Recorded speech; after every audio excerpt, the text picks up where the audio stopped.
Bonjour à tous, bienvenue sur le live de la page Facebook Unité SGP Police. Nous sommes ici présents à Marseille aujourd'hui où se déroulait une réunion qui portait notamment sur le thème sur le temps de travail, mais une réunion au cours de laquelle nous avons abordé différents sujets.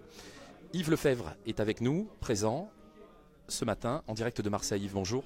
Bonjour Laurent. Bonjour. Alors, c'est vrai que nous avons abordé beaucoup de thèmes, dont effectivement le temps de travail. D'autres thèmes tels que la vacation forte ont été abordés. Également la police de sécurité du quotidien. D'ailleurs, où en est-on et quelle est notre position sur la fameuse PSQ? Sur la PSQ, j'ai été très clair depuis le départ. J'ai même été très clair avec Emmanuel Macron avant même qu'il soit président de la République. À savoir cette PSQ, oui, pourquoi pas, mais pas n'importe comment. Pour nous, la PSQ, elle doit se traduire bien évidemment par une réorganisation complète de la police nationale. Et il est hors de question de faire la PSQ sans l'adhésion des policiers de terrain. À savoir que ça sera ni plus ni moins que du donnant-donnant, avec Gérard Collomb et qui plus est le président de la République, parce qu'on a bien tous compris depuis le 18 octobre que c'est un dossier porté haut et fort par le PR.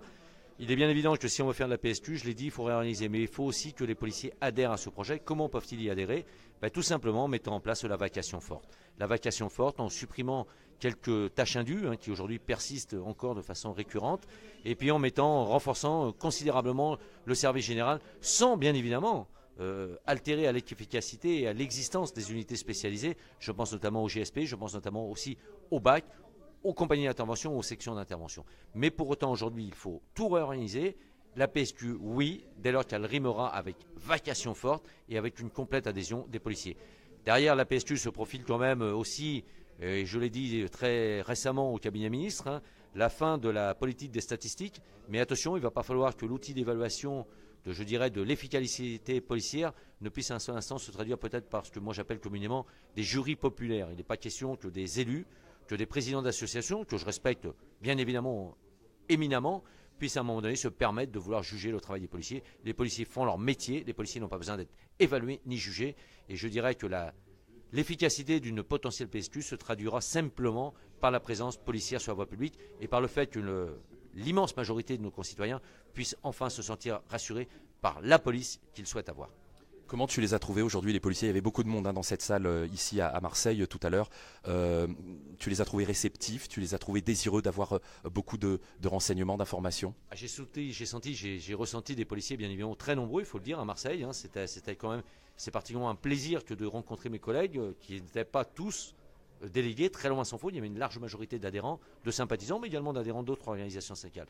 Des policiers très professionnels dans leur questionnement, notamment on l'a vu sur la retraite, avec le risque potentiel d'alignement de la retraite de la fonction publique sur celle du privé, avec des pistes notamment et aussi sur la surcharge de la procédure pénale, la surcharge du travail des OPJ, avec beaucoup de questionnements intéressants, des collègues qui aujourd'hui on les sent particulièrement au fait, mais des collègues aussi très inquiets de leur devenir, très inquiets des orientations encore voulues à l'instant où on se parle, notamment par la Direction centrale de la sécurité publique. Je pense notamment à mes collègues présents, entre autres, d'Istres, qui aujourd'hui, mes collègues nuiteux, qui aujourd'hui ont décidé de s'arrêter pour cause de burn-out, pour cause de ras-le-bol, pour cause de pénibilité au travail au quotidien. Et aujourd'hui, c'est très facile à mettre en place la vacation forte sur les commissariats périphériques de Marseille. Et là, il y avait une volonté affichée du directeur départemental, Jean-Marie Salanova, mais aussi de Laurent Nunez, à l'époque préfet de police, qui aujourd'hui est patron de la DGSI.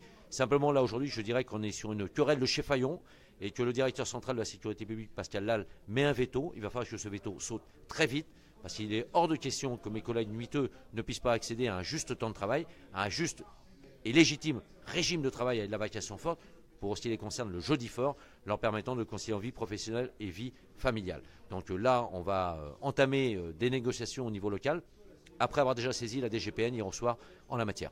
Depuis ton accession au poste de secrétaire général, on sent que tu as mis en place une véritable politique de proximité syndicale. Ça se sent, ça se traduit, tu es présent partout en région. Ce genre de réunion va se multiplier, on l'imagine? Ce genre de réunion va se multiplier, bien évidemment. C'était le démarrage de ce qu'on a fixé sur la pré-campagne 2018. Moi, je suis, depuis le départ, j'ai dit que le Bureau national doit être... le représentant doit être de travailler selon les orientations données par nos délégués de terrain et qui plus est eux-mêmes par nos adhérents et collègues du terrain. Il est hors de question, depuis septembre 2015, un seul moment de fléchir sur cette ligne politique syndicale. On doit porter haut et fort les attentes des policiers de terrain. Alors moi, je suis un flic de terrain, je le revendique haut et fort, et je suis un syndicaliste de terrain qui parle, je j'ai cette prétention de dire qu'il parle le langage du flic de terrain. Et pour ce faire, bien évidemment, on va continuer. Dans les prochains jours, je serai à Lille, plus tard à Rennes, Lyon, Metz, et également Bordeaux, Toulouse également, vous voyez, il y en a tellement que j'en oublie certains, et aussi l'Outre-mer où j'irai pour être au contact de mes collègues, pour véritablement pouvoir porter avec courage, avec volonté, les attentes des policiers de terrain. Je revendique un syndicalisme d'ouvriers de la police nationale. Nous sommes les ouvriers de la police nationale. Et moi, je le dis, je suis le syndicaliste ouvrier de la police nationale parce que la machine ministère de l'Intérieur, l'usine ministère de l'Intérieur ne peut pas fonctionner sans ces ouvriers que sont les gardiens de la paix. Gardiens de la paix, le terme a tellement de valeur, tellement un symbole, mais sans ces gardiens de la paix, aucun ministre de l'Intérieur ne pourra faire avancer le schmilblick. Merci Yves pour ces mots optimistes et en même temps particulièrement réalistes. On marque une petite pause et on revient en live sur la page Facebook Unité SGP Police. On revient dans un instant avec Bruno Bartosetti. A tout de suite.